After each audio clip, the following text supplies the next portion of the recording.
Hello everybody, I welcome you all to NK's Geology class. Today I will discuss about the age of the earth. Let us start. No one can conclusively say how long back our planet Earth came into existence as a member of the solar system. It was and still is an interesting problem to ascertain the actual and exact age of the earth. The ancient methods are mostly based on a variety of criteria which do not provide proper information about the age of the earth. The direct methods of study of age of earth has been possible due to the discovery of radioactivity.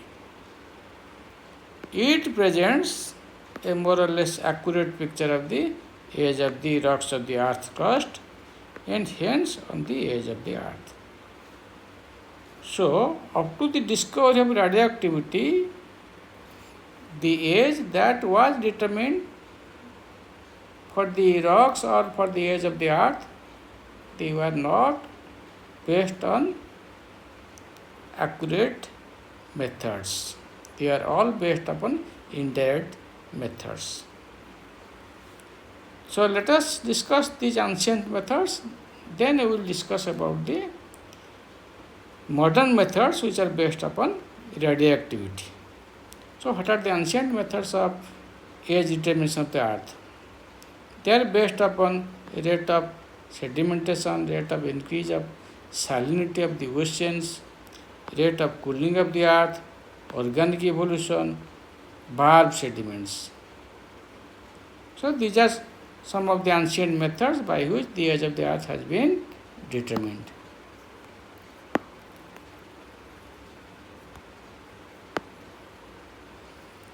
So let us discuss what is rate of sedimentation. The rate at which the sedimentation takes place in the oceans, that is taken into account. But this rate cannot be uniform throughout the geologic time. However, this was taken into account in the past and accordingly the age of the earth has been determined. So, according to it, the oceans serve as the final site of accumulation of sediments. Because all rivers, they carry their sediments to the sea, which is the final destination of the deposition of sediments. So, the thickness of the sedimentary column in oceans are studied and compared to that of the annual rate of increment of sedimentary layers to the oceans. By dividing the two, that is, the total thickness of the sedimentary column in the oceans by the thickness of the sedimentary column added every year, the age has been calculated. And this estimation was made by Solas from the beginning of Huronian time, that is beginning of the geological time.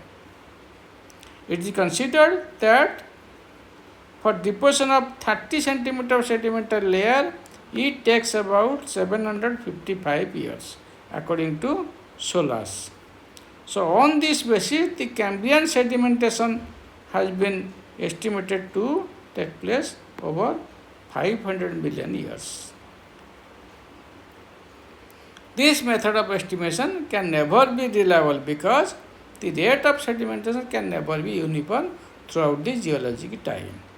Again, the sedimentary layers which are dated do not represent the oldest rocks of the earth. The sedimentary layers which are dated, they do not represent the oldest rocks of the earth. Because these are the sediments which are deposited in the basins. But these are the rock types.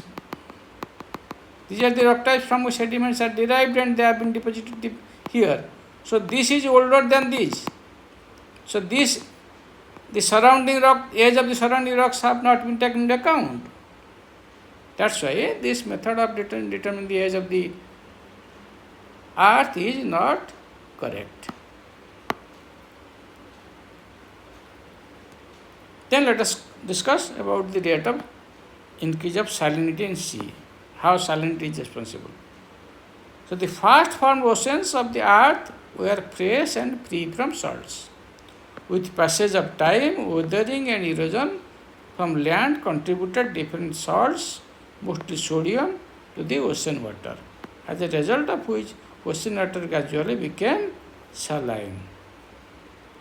So salinity of the oceans is evolving with time. So in order to calculate the age of the earth on the basis of rate of increment of salinity of the ocean water, the total salinity of the ocean water is divided by the annual rate of increment of salinity, and on this basis the age has been calculated to be 120 million years. This method of determination of the age of earth was made by Joly and Clark. It can never be reliable as the rate of supply of salt to the oceans can never be uniform throughout the geologic time. So, this method also fails to give the correct age of the earth.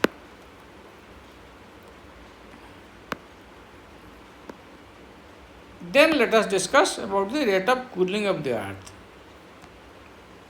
It is known that earth was initially a hot liquid mass which underwent gradual cooling to develop the layered structure of the earth with its interior still in liquid condition.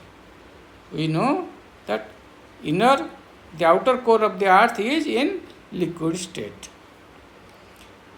So based upon the rate of cooling, Lord Kelvin,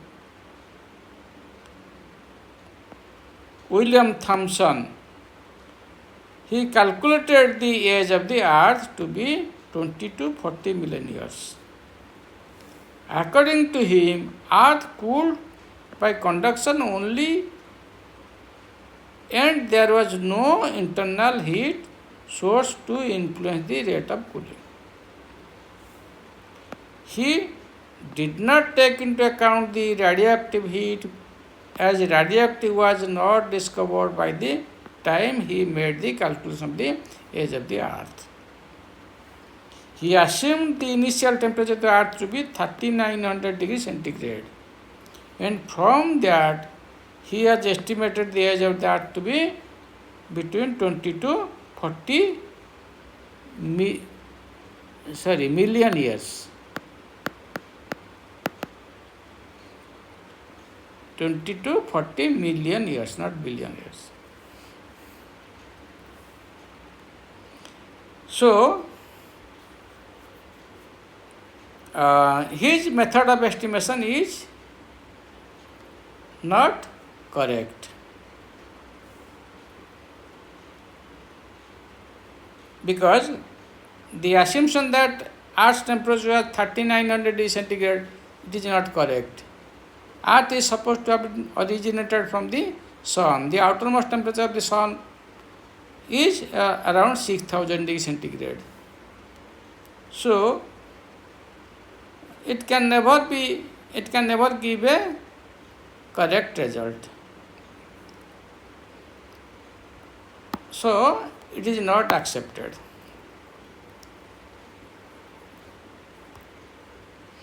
Then let us discuss about the organic evolution. Life has evolved on Earth's surface or on the Earth with time. The initial Earth was totally lifeless. For example, the Archean time was totally lifeless, or Hadean time. The evolution of life took place with appearance of unicellular organisms, first followed by the complex celled organisms, and finally the most advanced man on the face of the earth. The biologists, on the basis of this organic evolution, have estimated the age of the earth to be 1000 million years. So, on the basis of evolution of life, starting from unicellular organism to man, the age is estimated, and the age is around 1000 million years based upon evolution of life on the face of the earth. Then let us discuss what is varv. How varv sediments are useful in determination of the age of the earth. Varvs are the lake deposits. In lake, in glaciated region, there is deposition, alternate deposition of silt and clay. They form laminae, with fine lamination in winter and coarse lamination in summer, because in coarse the supply of the flow of water into the lake is more, so big grains are deposited, coarser grains are deposited, and in winter supply of water is not there into the lake. Lake becomes ice in glaciated region, so supply of sediments is very low. That's why fine laminations are produced. So these two laminae, one coarser, the other finer, they make one unit, that is a varv, and it represents 1 year of time. As is seen in case of the annual rings of the trees. The total number of such units found in glaciated lakes are calculated in order to find the age of the earth. The age calculated in this way gives the age of the earth to be 10,000 years. So these methods, which have been found out by these varvs, by rate of cooling, by organic evolution, by rate of sedimentation, rate of salinity, they have not yielded correct result with regard to the age of the earth. So they are not accepted. But these are the theories which have been put forth by ancient workers in order to calculate the age of the earth. So after the discovery of radioactivity, the age of the earth or age of the rocks have been correctly found out. So we will discuss it in another class. So I thank you all for giving a patient hearing to my talk on age of the earth through ancient methods. Thank you all.